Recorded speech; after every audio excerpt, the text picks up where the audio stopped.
For a long time, I believed that if you wanted a big back, you had to deadlift.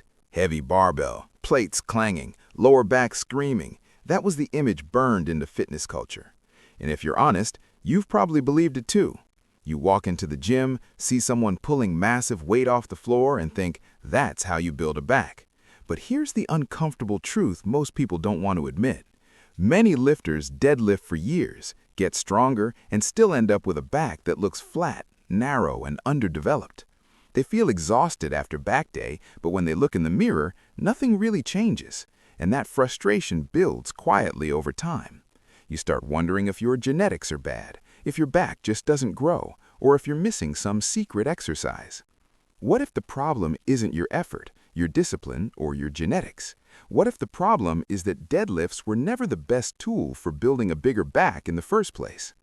Deadlifts are not a bad exercise, let's get that clear. They're incredible for building overall strength, coordination, and full body tension, but strength and muscle size are not the same goal. Deadlifts are a full body lift dominated by the glutes, hamstrings, spinal erectors, and nervous system. Your lats are involved, but they're not taken through a long range of motion. They're mostly stabilizing, not actively shortening and lengthening. And muscle growth is driven by mechanical tension applied directly to the target muscle through meaningful range. This is where the first mistake happens. People assume that because deadlifts are hard, they must be good for everything. Hard does not equal effective. Exhaustion does not equal growth. If you finish your workout completely drained, but your lats never felt a deep stretch or contraction, you didn't actually train them optimally. The second mistake is fatigue masking stimulus. Deadlifts create massive systemic fatigue. Your grip is fried, your lower back is taxed, your nervous system is stressed. Then you move on to rows or pull-downs, the exercises that actually grow the back, and you can't perform them well. You're weaker, you rush reps, you reduce volume. Over time, your back gets less quality work, not more. The third mistake is chasing weight instead of tension. People load up the bar, shorten the range of motion, and turn back training into an ego contest. But muscles don't grow because the weight is impressive. They grow because fibers experience tension while lengthening and shortening under control. The fourth mistake is psychological. People are afraid to remove deadlifts because they think skipping them means they're doing something wrong. Fitness culture tells you that if you don't deadlift, you're weak or lazy, so people keep doing an exercise that doesn't deliver the result they want, simply because they're afraid to let it go. Now let's shift perspective. If your goal is a bigger back, you need to train the back for what it actually does. The lats pull the arms down and back. The upper and mid-back retract and stabilize the shoulder blades. Growth happens when these muscles move through a full range of motion with control and sufficient load. This is why horizontal and vertical pulling movements are the foundation of real back development. Pull-ups, lat pull-downs, rows, cable rows, chest-supported rows, single-arm movements. These exercises place the back muscles under direct tension, not indirect stress. When you perform a vertical pull, the lats are stretched overhead and then shortened as you pull your elbows down. That stretch to contract pattern is one of the strongest drivers of hypertrophy we know. When you perform a row, especially with chest support, the upper and mid-back are forced to do the work without the lower back stealing tension. This is where the aha moment usually hits. When people switch their focus from lifting the most weight to feeling the back muscles actually working, growth suddenly accelerates. From a science standpoint, this makes perfect sense. Muscle growth is driven by mechanical tension applied to the muscle fibers. Deadlifts distribute tension across the entire body. Rows and pull-downs concentrate it exactly where you want it. Another critical factor is training the back at long muscle lengths. Exercises that allow the lats and upper back to fully stretch under load create a stronger growth stimulus than short, choppy reps. This is why full-range pull-downs and rows with controlled eccentrics outperform half reps with heavy weight. Now here's something most people miss. You don't need to feel destroyed to grow your back. You need to feel targeted. When your back workout leaves you pumped, connected, and sore in the right places, you know you hit the right muscles. When your workout leaves you exhausted, stiff, and mentally drained, you probably wasted energy on fatigue instead of stimulus. As you remove deadlifts, something interesting happens. Recovery improves. Your lower back stops limiting your training.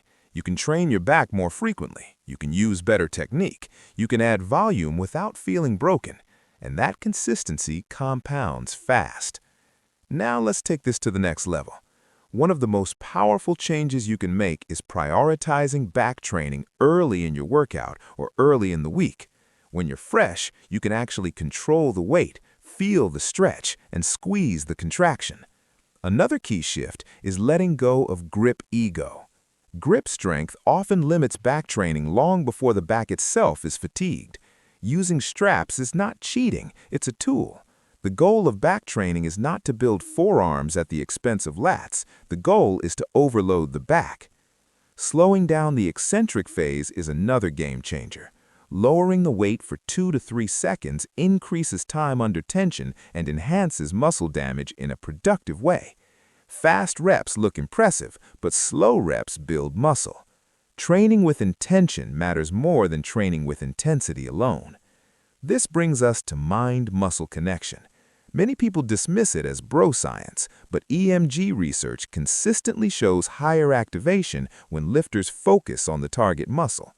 When you pull, think about driving your elbows, not your hands. Think about squeezing your shoulder blades together. If your biceps burn more than your back, the load is wrong or the technique is off. Lower the weight, control the movement. Growth follows awareness. Volume also matters more than people think. One heavy set of deadlifts will never outperform multiple quality sets of rows and pull-downs across the week. Aim for enough volume to stimulate growth without destroying recovery. For most people, that means 12 to 20 quality working sets for the back per week, spread over 2 sessions. And here's the part most people don't expect. Removing deadlifts often leads to faster back growth, not because rows are magical, but because recovery improves. Less spinal loading means less systemic stress. Less stress means better sleep, better training frequency, and better consistency. Consistency is the real secret. When training stops hurting your joints and nervous system, you stop dreading workouts. When you stop dreading workouts, you train better. When you train better, muscle grows. Let's bring everything together. You do not need deadlifts to build a bigger back. You need direct tension, full range of motion, and consistent quality volume. Deadlifts build strength. Rows and pull-downs build size. When you remove unnecessary fatigue and focus on what the back actually does, growth finally shows up where you want it. Width increases, thickness improves, definition appears, and suddenly your back starts matching the effort you've been putting in all along. Here's your challenge. For your next back workout, skip deadlifts completely. Choose one vertical pull and one row. Use a weight you can control. Slow down the reps. Focus on the stretch and squeeze. Pay attention to how your back feels during the workout and the next day. That feedback will tell you more than any fitness myth ever could. And if you want more science-based training strategies that actually build muscle without wrecking your joints, subscribe to the channel. If you want, leave a comment, and I'll break down a complete deadlift-free back program you can follow step by step. Strong backs aren't built by tradition. They're built by understanding.